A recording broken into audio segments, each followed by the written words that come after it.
દેશ અને દુનિયામાં આજે પર્યાવરણ દિવસની ઉજવણી થઈ રહી છે।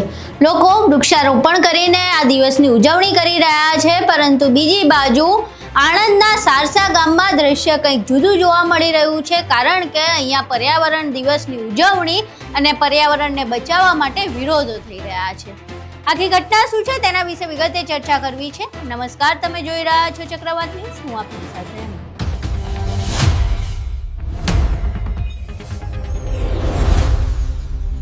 આજે એક કેમ્પેન ચાલી રહ્યો છે, એક પેડ માં કે નામ। દેશમાં અનેક લોકો એવા છે જે પોતાની માતાના નામે એક વૃક્ષારોપણ કરી રહ્યા છે। ભાજપના નેતાઓ આ કેમ્પેનને પ્રોત્સાહન આપી રહ્યા છે અને કહી રહ્યા છે કે વડાપ્રધાન નરેન્દ્ર મોદી દ્વારા શરૂ કરવામાં આવેલું આ કેમ્પેન આગળ વધવું જોઈએ અને દરેક લોકોએ માતાના નામે એક વૃક્ષ વાવવું જોઈએ અને એને ઉછેરવું જોઈએ। એક બાજુ વૃક્ષો વાવવાની વાતો કરવામાં આવે છે, ત્યાં બીજી બાજુ આણંદના સારસા ગામમાં, જે ખૂબ જ હરિયાળું ગામ છે, ફળદ્રુપ ગામ છે, ત્યાં ખેતીના પાક લહેરાતા હોય છે, એવા ગામમાં એ પર્યાવરણને નુકસાન પહોંચાડવામાં આવી રહ્યું છે। કેવી રીતે? તો ત્યાં એક કેમિકલની ફેક્ટરી નાખવામાં આવી રહી છે અને આ કેમિકલની ફેક્ટરીનો ન ફક્ત ગામના લોકો, પરંતુ ત્યાંના સાંસદ મિતેશ પટેલ એવા ખુદ તેનો વિરોધ કરી રહ્યા છે। આ સિવાય પૂર્વ ધારાસભ્ય એવા જયંત પટેલ બોસ્કી અને 1008 એવા અવિચલ દાસજી મહારાજે પણ મેદાને આવવું પડ્યું છે અને તેમને પણ ગ્રામસભા બોલાવવી પડી। પહેલા અહીં સાંસદ મિતેશ પટેલને સાંભળીએ, જેઓ આ ફેક્ટરીને લઈને વિરોધ કરી રહ્યા છે અને એવું કહી રહ્યા છે કે મારી સરકાર અને મુખ્યમંત્રીને વિનંતી છે કે આ ફળદ્રુપ ગામમાં આ ફેક્ટરી નાખવામાં ન આવે। ખેતરમાં ખૂબ મોટું નુકસાન થઈ રહ્યું છે। ખેડૂતો સાથે આદરણીય પ્રધાનમંત્રી નરેન્દ્રભાઈ મોદી સાહેબની સરકાર છે, આદરણીય ભૂપેન્દ્રભાઈ પટેલ સાહેબ પણ ખેડૂતો સાથે જ છે। તો મને પૂરો વિશ્વાસ છે કે સરકાર પણ આપણી સાથે રહી અને આ પ્લાન્ટ બંધ રહે એના પૂરા પ્રયત્ન કરશે। પક્ષપાત કર્યા વગર અત્યારે જ્યારે જયંતભાઈ બોસ્કીની જ્યારે અત્યારે સ્પીચ આપી રહ્યા છે, હું એમને સાંભળી રહ્યો છું। હું આપના માધ્યમથી એમને કહેવા જઈ રહીશ કે તમે જે રીતે સરકાર પર આક્ષેપો લગાવો છો, પરંતુ તમે પણ એક વખત સરકારમાં હતા, તમે શું કર્યું? હું એમને પણ જવાબ માંગીશ એમની પાસે। ખરેખર જે પ્રશ્ન માટે આવ્યા છે, આપણે એ પ્રશ્નનો ઉકેલ લાવીએ, પક્ષપાત ના કરીએ અને તમે પણ ભારતીય જનતા પાર્ટીમાં જોડાવા માટે કેટલા પ્રયત્ન કર્યા છે એમને પણ ખ્યાલ હોવો જોઈએ। અત્યારે ભારતીય જનતા પાર્ટીની ચૂંટણી હતી ઉમરેઠ વિધાનસભાની, ત્યારે એમને શું કર્યું, એમને કેટલા ફોન ક્યાં કર્યા એ એમને પણ ખબર છે। હવે મારે વધુ નહીં કહેતા, પરંતુ એમને પણ હું ખાસ કહીશ, એ મારા સગા છે, એમને પણ કહીશ કે તમે પક્ષપાત ના કરશો। આ જ્યારે ફેક્ટરી બંધ કરવાની છે, સાથે રહી અને આપણે ફેક્ટરી બંધ કરાવડાવીએ, એટલું મારું એક નમ્ર વિનંતી છે આપને। અહીં તમે મિતેશ પટેલને સાંભળ્યા। હવે મિતેશ પટેલ સીધી રીતે કહી રહ્યા છે, ખુદ સરકારમાં છે, પોતે સાંસદ છે વિસ્તારના, તોય તેમને રજૂઆત કરવી પડી રહી છે કે પર્યાવરણ બચાવવા માટે આ ફેક્ટરી અહીંયા ન હોવી જોઈએ। જો કે લાગી રહ્યું છે કે તેમનું કાંઈ ચાલતું નથી સરકારમાં। સાંસદ બનતા તો બની ગયા છે, પરંતુ એક ગામની ફેક્ટરી અટકાવી નથી શકતા, અને એ પણ શા માટે? તો પર્યાવરણ બચાવવા। જે પર્યાવરણના દિવસે લોકો અને ભાજપના નેતાઓ એવી માંગ કરી રહ્યા છે કે વૃક્ષો વાવવા જોઈએ, વૃક્ષો ઉછેરવા જોઈએ। ત્યાં જે વાવેલા અને ઉછરેલા વૃક્ષો છે, જે ફળદ્રુપ જમીન છે, એને ખતમ કરવા માટે એક કેમિકલ ફેક્ટરી નાખવામાં આવી રહી છે, જ્યારે રોકવાની વાત કરી રહ્યા છે સાંસદ, તો ખુદ તેમની સરકાર તેમનું નથી સાંભળતી। હવે આ સમગ્ર મામલે પૂર્વ ધારાસભ્ય અને હાલ એનસીપીના નેતા એવા જયંત પટેલ બોસ્કી પણ મેદાને આવ્યા છે। તેમણે આ સમગ્ર મામલે વિરોધ કરી રહ્યા છે, ભાજપને આડે હાથ લઈ રહ્યા છે અને એવું કહી રહ્યા છે કે આ ફેક્ટરી કોઈ પણ ભોગે અહીં લાગવી જોઈએ નહીં। અહીં સાંભળીએ જયંત પટેલ બોસ્કી સમગ્ર મામલે શું કહી રહ્યા છે। સાહેબ, આજની ગ્રામસભા અને ખાસ કરીને તમારી હાજરી શું કહેશો? હાજરી મારી ફરજિયાત છે। હું આ વિસ્તારનો માજી એમએલએ છું અને આ ગામ મને સાતો સહકાર આપ્યો। ખરેખર જ ઇથેનોલની ફેક્ટરી જે નાખવામાં આવી રહી, મને લાગે છે કે આ સિસ્ટમને વિરુદ્ધ ચૂંટેલા સભ્યોને કોઈ જવાબદારી જેવું છે નહીં। એમાં એમપી આવી ગયા, એમએલએ આવી ગયા, બધા આવી ગયા। આટલું મોટું પ્રોજેક્ટ જે 45 કિલોમીટર ન્યુસન્સ થઈ રહ્યું છે, એના માટે કેમ ચૂંટેલા પ્રતિનિધિ જવાબદારી નથી? બધું અધિકારીમાં છોડી દેવાનું, કલેક્ટરમાં છોડી દેવાનું, તો તમને ચૂંટણી સોને મોકલે? They are all stamp paper, અંગૂઠા છાપ। બોલવું જ બોલજો કારણ કહેજો બધાને. શું લાગે છે આ પરિસ્થિતિમાં શું પરિસ્થિતિ હોવી જોઈએ? મહારાષ્ટ્રના આશીર્વાદ છે, રાજકારણમાં લાવવા માંગતો નહીં. અહીં કોંગ્રેસ, એનસીપી કે ભાજપ પ્રજાલક્ષી 50 કિલોમીટર રેન્જમાં જે આ પરિસ્થિતિ ઊભી થઈ રહી છે એમાં અહીંની નાગરિક કે આજુબાજુ પડોશી આ ફલદ્રુપ જગ્યા છે. અત્યારે મોંઘવારી એક બાજુ માજા મૂકી છે અને એમાં આ પરિસ્થિતિ ઊભી થાય તો ખેડૂતોને મરવાનો વારો આવે. મોંઘવારી મુદ્દે પણ આપણે કહ્યું કે યુવાનોને બેરોજગારીના કારણે સફર કરવાનો વારો સફળ થઈ રહ્યું છે અને આવતા 2 મહિનામાં જોજો શું દશા થશે.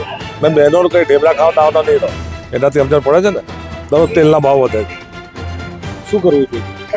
કંટ્રોલ લાવવું જોઈએ. ખોટા પ્રાઇફા દરરોજના ફંક્શનના હજારો કરોડ તમારા છાપામાં આખો દિવસ જો તો પ્રાઇમ મિનિસ્ટરના, હોમ મિનિસ્ટરના 25 કરોડના તો એડ હોય આખા ઇન્ડિયાના પેપરો. તો એનો શું મતલબ છે? ખર્ચો કાપો. અત્યારે જે પરિસ્થિતિ છે અત્યાર સુધી અમે આ વસ્તુ નહીં બોલ્યા. અમે રિસ્પેક્ટ કરીએ છીએ પ્રાઇમ મિનિસ્ટરને, પણ સાથે આ બધું ધ્યાન આપવું.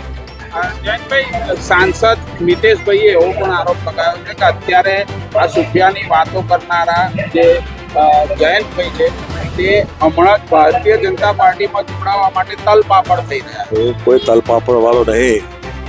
એક બેન હાડા થઈને હું એનસીપી વાળો છું. મારે કોઈ પડી નહીં, એમને મારી જરૂર પડે છે. આ ચૂંટણી આવ્યા તો મારી શું ચીખુદા મારા ઘેર ઊંઘવા આવ્યા હતા પ્રદીપસિંહ લઈને જીતાડો. તો મેં કહ્યું તમને જીતાડવાનો, બીજા કોઈને જીતાડવાનો નહીં. એ તો એવી એમથી જીતે છે. એમને એવું પણ કહેવું છે કે તમે ભાજપમાં જોડાવા માટે બહુ દોડધામ કરી આ કોઈ દોડધામ નહીં, મારે દોડધામ આ લોકોને કોઈ પૂછે છે. હવે એનો 1990 એમએલએ બને તો મારાથી કોઈ સિનિયર નહીં. આ સીએમએ મારાથી સિનિયર નહીં, કોઈને મિતેશભાઈ નહીં. આ તો આજકાલના છે. રામ કરીને રામની માસી કરી નાખી આ લોકો. તમારી દશા પકડવાની છે. આ પેટ્રોલો બહાર થાય, મોંઘવારી જો 150 રૂપિયા પેટ્રોલ થશે. સાંસદ એવું કીધું કે તમે સત્તામાં હતા ત્યારે શું સત્તા પર થાય તો વાહ હતી. મનમોહનસિંહની સરકાર હતી ને, 100 રૂપિયા હતો ક્રૂડ ઓઇલ, $100. તારે 60 રૂપિયા હતા ગેસના બોટલ. જો તમે શું કર્યું? એક વસ્તુ, હિન્દુઓ સાફ થતા જાય છે, મુસલમાનો આગળ વધી રહ્યા છે. હિન્દુસ્તાન પૈસાથી, કમાણીથી, મહેનતથી કમાય છે અને તમારે રોકડી જ કરવી છે. આ પૈસા કે નદીમાં બધા હપ્તા લે છે. બોલાવો 1-2 ચૂંટાયેલા સભ્યોને પણ હપ્તા નહીં લેતા. અરે 200 ને 500 ખાવા જોઉં. મેં મહારાજશ્રીને કહ્યું કે તમે આ પાપના ભાગીદાર. કહ્યું કે નહીં ચાર્યું? કોઈની તાકાત છે બોલવાનો? મેં મહારાજશ્રીને કે તમે રામ કરી લોકોને. મંદિર વસ્તુ જુદી છે. અમે હવારે હનુમાન ચાલીસા કર્યા નીકળતા નહીં. અમે નાટક નહીં કરતા, યુટ્યુબ પર નહીં ચડાવતા કે અમે આ મંજીરા વગાડ્યા. અહીં તમે જયંત પટેલ બોસ્કીને સાંભળ્યા, પહેલા મિતેશ પટેલને પણ સાંભળ્યા. હવે એક પૂર્વ ધારાસભ્ય છે અને એક ચાલુ સાંસદ છે. બંને અલગ અલગ પાર્ટીમાંથી છે, એટલે ક્યાંક ને ક્યાંક અંદરો અંદર રાજકારણ પણ ચાલી રહ્યું છે. બંને એકબીજા પર આરોપ પ્રત્યારોપ કરી રહ્યા છે. પરંતુ આ તમામની વચ્ચે સનાતન ધર્મના સાધુ એવા અવિચલદાસજી મહારાજ મેદાને આવવું પડ્યું છે. તેમને ગ્રામસભાનું આયોજન કરવું પડ્યું અને કહેવું પડ્યું કે આ ફેક્ટરી ચલાવી લેવામાં નહીં આવે. આણંદના સારસા ગામ, જે હરિયાળું ગામ છે, જે ફળદ્રુપ ગામ છે, જ્યાં પાક રેલાય છે, ખેડૂતો ખુશ છે, એવા ગામમાં તમે ફેક્ટરી નાખીને શા માટે અહીંના ખેડૂતોને હેરાન કરો છો? શા માટે આ જમીન ખરાબ કરવા માંગો છો? આ જે ફેક્ટરી છે તેને આ હરિયાળા પ્રદેશમાંથી દૂર કરીને એવી જગ્યાએ લગાવવી જોઈએ જ્યાં એટલું બધું જમીનને નુકસાન ન થાય અને જે પાક છે, જે જમીન છે એ ખરાબ ન થાય. અહીં સાંભળીએ વિચલદાસ મહારાજ આ સમગ્ર મામલે શું કહી રહ્યા છે. આજની ગ્રામ સભા ખાસ કરીને કયા મુદ્દા માટે? આજની ગ્રામ સભા આ વિસ્તારના પર્યાવરણને બચાવવાના ઉદ્દેશથી ભેગી થઈ છે. આજે પર્યાવરણ દિવસ છે અને ગુજરાત સરકારે જ્યાં તો વૃક્ષો વાવવાની જાહેરાત કરી છે. બધા ધારાસભ્યોને, સંસદ સભ્યોને, બધા સરકારના સંગઠનના પ્રતિનિધિઓ વૃક્ષો વાવવામાં વ્યસ્ત છે. પણ અહીંયા એક એવો પ્રોજેક્ટ થાય છે કે જે હર્યોભર્યો વિસ્તાર છે એના વૃક્ષોનો વિનાશ થવાનો છે. એવો એક ઇથોનનો જે અહીંયા પ્રોજેક્ટ આવી રહ્યો છે, જે ખરેખર આ ચરોતરની ફળદ્રુપ જમીનને, અહીંયા ફળદ્રુપ વિસ્તારને, અહીંના હવામાનને પ્રદૂષિત કરનારો પ્રોજેક્ટ અહીંયા ઊભો થઈ રહ્યો છે, એ પ્રોજેક્ટના વિરોધમાં આજની ગ્રામ સભા ઊભી થઈ છે, ભેગી થઈ છે. અને આપણે બધા જાણીએ છીએ જ્યાં જ્યાં ફેક્ટરીઓ થઈ ત્યાં બધી જગ્યાએ પર્યાવરણની સમસ્યાઓ જ નહીં, લોકોના આરોગ્યની પણ સમસ્યા ઉપસ્થિત થઈ છે, પાણીની પણ સમસ્યા ઉપસ્થિત થઈ છે. એટલે ગ્રામ સભા સરકારને અપીલ કરે છે કે આ પ્રોજેક્ટની મંજૂરી વહેલી તકે પાછી ખેંચવામાં આવે અને આ પ્રોજેક્ટ બીજી કોઈ જગ્યાએ જતો રહે એવું આ ગામ લોકો ઈચ્છે છે. એના માટેની સભા છે.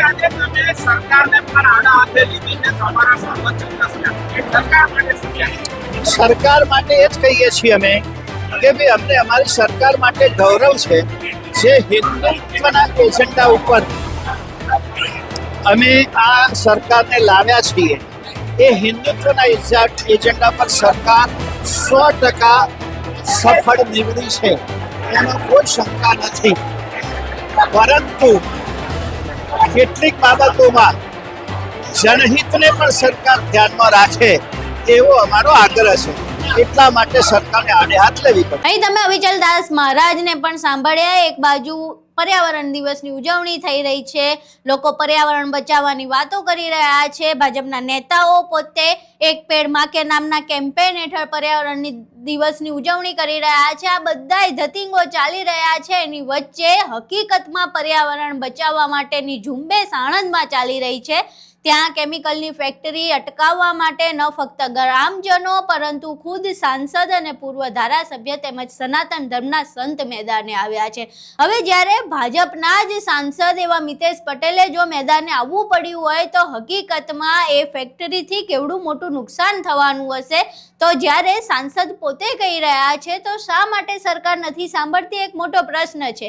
અવિચલદાસ મહારાજે પણ આ માટે ગ્રામ સભાનું આયોજન કરવું પડ્યું. તેમ છતાંય જે નિર્ણય છે હજુ બદલાયો નથી. હવે પક્ષ વિપક્ષ અને ધર્મ તેમજ ગ્રામના લોકો તમામ ભેગા થઈને આ મુદ્દે લડી રહ્યા છે. ત્યારે હવે જોવું રહ્યું કે પર્યાવરણ દિવસના દિવસે જે મોટી મોટી ફાંકા ફોજદારી કરવામાં આવી રહી છે પર્યાવરણ બચાવોના નામે, શું હકીકતમાં સારસા ગામનું પર્યાવરણ બચે છે? હકીકતમાં ત્યાં જે ફળદ્રુપ જમીન છે, જે ગામના લોકો ખુશ છે, અત્યારે એક ગામને તહેસ નહેસ કરવા માટે જે કેમિકલની ફેક્ટરી આવી રહી છે એ ફેક્ટરી રૂકે છે કે પછી પર્યાવરણ બચાવોના જે નારા લગાવવામાં આવે છે, જે કેમ્પેન ચલાવવામાં આવે છે, ફક્ત સમાચાર પત્રો પૂરતા, એક બિલબોર્ડ્સ પૂરતા અને સોશિયલ મીડિયાની એડવર્ટાઇઝમેન્ટ પૂરતા રહી જાય છે કે પછી હકીકતમાં તેમને ફરક પડે છે અને તેઓ સારસા ગામમાં કેમિકલ ફેક્ટરી આવતા અટકાવે છે.